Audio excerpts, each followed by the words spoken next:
Passons maintenant à quelques applications de simplification. Donc j'ai repris différents cas qui étaient présents, enfin qui sont présents pardon, dans les feuilles. Si on me demande la racine carrée de 81, si je connais forcément la liste des carrés parfaits, je sais que 81 est le carré parfait de 9, donc la racine carrée de 81 est 9. La racine carrée de 4 neuvièmes, c'est la racine carrée de 4 sur la racine carrée de 9. 4 et 9 étant des carrés parfaits tous les deux, 4 est le carré de 2 et 9 est le carré de 3. Donc j'ai 2 tiers comme réponse. Dès que j'ai un nombre décimal, je le transforme en fraction. J'aurai donc pour 0,04, c'est tout simplement la fraction 4 centièmes. Autrement dit, j'applique ma propriété, je scinde, j'écris le numérateur sous radical et le dénominateur sous radical. La racine carrée de 4 vaut 2, la racine carrée de 100 vaut 10, 2 dixièmes ou 0,2. Pour 50, 50 n'est pas un carré parfait, mais je sais le simplifier en le décomposant. 50 est un nombre pair et en effet c'est 25 fois 2. 25 étant un carré parfait, c'est la meilleure décomposition que je puisse envisager. 5 fois 10 par exemple c'est 50, mais 5 et 10 ne sont pas des carrés parfaits. Donc 25 fois 2, meilleure décomposition, je scinde, radical 25 fois radical 2, ce qui me donne 5 fois radical 2. Je rappelle, comme dans le calcul littéral, on n'écrit pas le signe fois entre le rationnel et l'irrationnel, entre le coefficient et l'irrationnel. Alors, pour le suivant, on a la racine carrée de 50 72e. Alors, là, forcément, ni 50 ni 72 ne sont des carrés parfaits, mais on se rend compte que si on simplifie la fraction sous radicale, en divisant 50 et 72 par 2, on aura 25 au numérateur et 36 au dénominateur, ce qui revient à calculer la racine carrée de 25 sur la racine carrée de 36, autrement dit 5 sixièmes. Pour 160, alors, il est clair que j'aurais préféré 1600, puisque 1600 c'est 16 fois 100. 160, c'est un peu plus dérangeant parce que c'est 16 fois 10. Si je scinde, j'aurai la racine carrée de 16 fois la racine carrée de 10. La racine carrée de 16 peut être calculée et ça me donne 4. Racine carrée de 10, je ne sais pas calculer, donc je conserve. Ma réponse sera 4 radical 10. Pareil avec le nombre décimal que je transforme en fraction. J'aurais évidemment préféré 9 centièmes, 0,09, autrement dit 9 centièmes plutôt que 0,9 qui est égal à 9 dixièmes.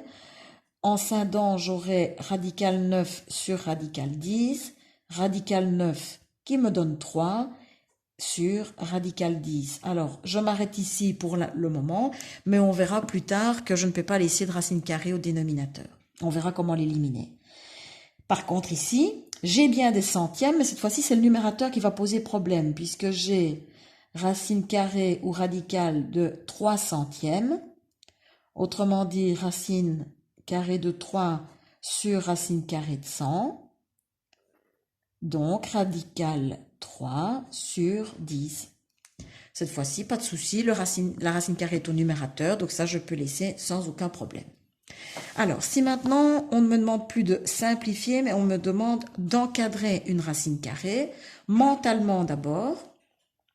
Alors, encadrer, donc c'est dire quels sont les deux nombres, les deux naturels consécutifs qui viennent de part et d'autre de radical 13. Autrement dit, c'est se poser la question, si je devais placer radical 13 sur une droite graduée, où irais-je placer radical 13? Alors, puisque c'est le symbole radical qui me pose problème, je vais pourtant contourner le problème en plaçant de part et d'autre un nombre muni d'un radical, mais dont je sais calculer la valeur. Autrement dit, sous radical, je vais écrire des carrés parfaits. Donc le carré parfait directement inférieur à 13 est 9 et le suivant est 16. Si je ne me souviens que d'un des deux, pas de souci, admettons que je retrouve tout de suite radical 16, puisque radical 16 me donne 4. Je sais que ce sont des nombres consécutifs, l'autre sera 3 et je sais que 3 c'est la racine carrée de 9.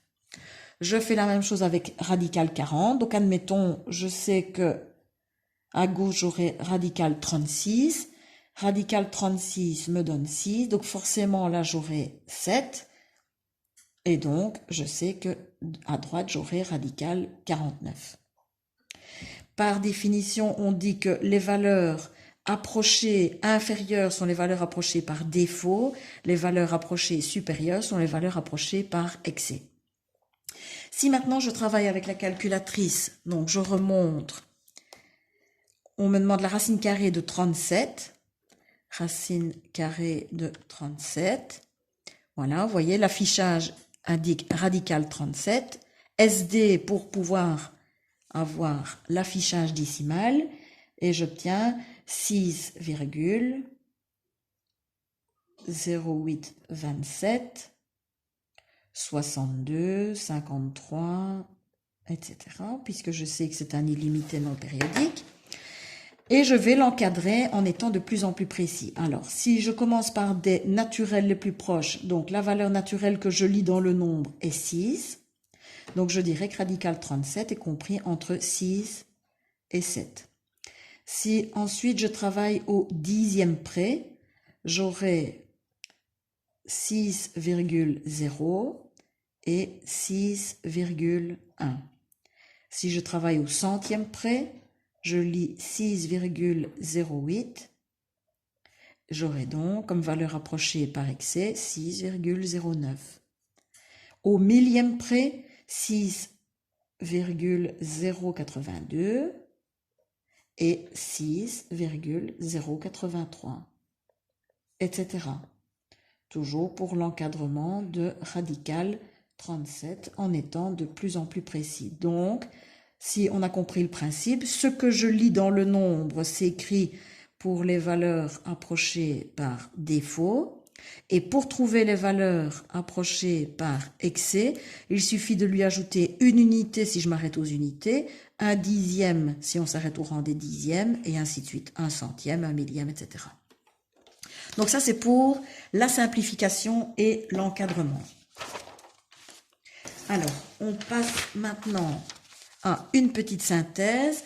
Donc, bien retenir que lorsque je dois simplifier, je dois décomposer, je peux être amené à décomposer le radicand en un produit ou en un quotient, mais surtout pas en une somme ou une différence.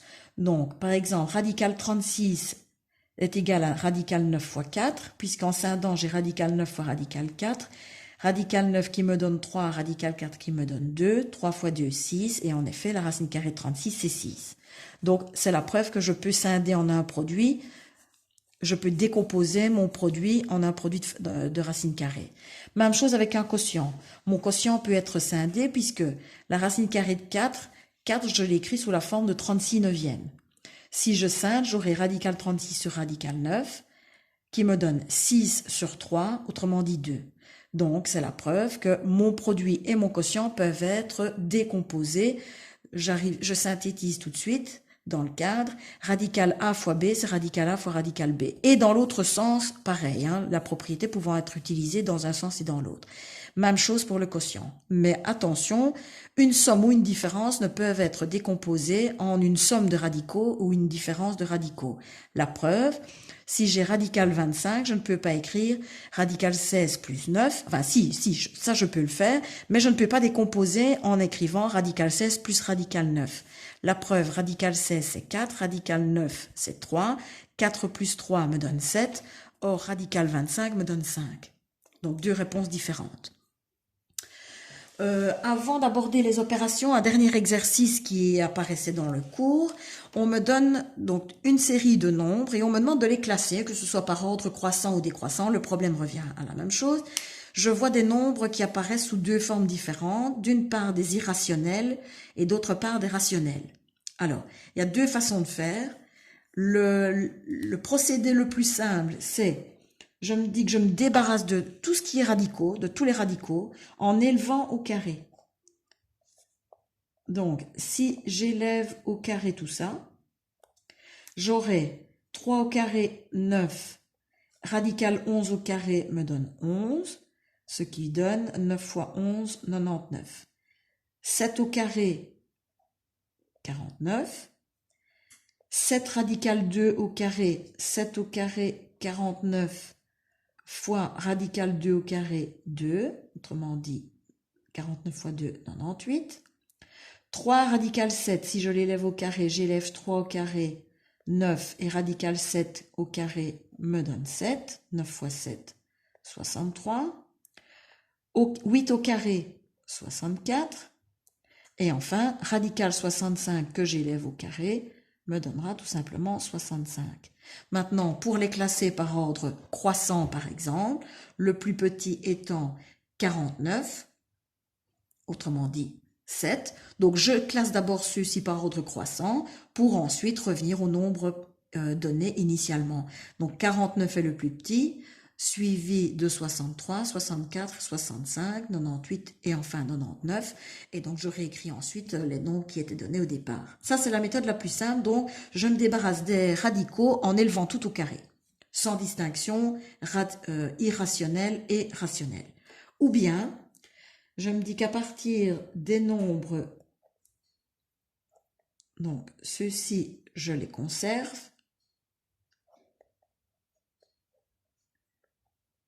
Et tous les autres, ceux-ci, je n'y touche pas au départ. Celui-ci non plus. Alors, ce que je vais faire, c'est les nombres munis d'un radical et d'un coefficient. Je vais faire rentrer le coefficient sous radical. Alors, si je fais rentrer un nombre sous radical, mais je fais le contraire de calculer la racine carrée. Donc, j'élève au carré. Donc, j'élève 3 au carré, ça me donnera 9. Donc, j'aurai radical 99. Bon, malgré tout, 7, si je veux l'écrire sous la forme d'un nombre muni d'un radical, 7, c'est la racine carrée de 49. Le 7, je le fais rentrer sous le radical, 49 fois 2, 98. 3, je le fais rentrer sous le radical en l'élevant au carré, 3 au carré, 9, 9 fois 7, 63. Donc j'aurai radical 63. 8, c'est la racine carrée de 64. Et là, je recopie le nombre, j'ai radical 65. Et donc, je me rends compte que je me retrouve maintenant avec les mêmes radicants, mais munis d'un radical. Et donc, le procédé revient au même. Moi, personnellement, je trouve que le plus simple est de se débarrasser des radicaux en élevant tout au carré et de pouvoir ensuite effectuer le classement. Voilà en ce qui concerne les simplifications et les classements de nombres.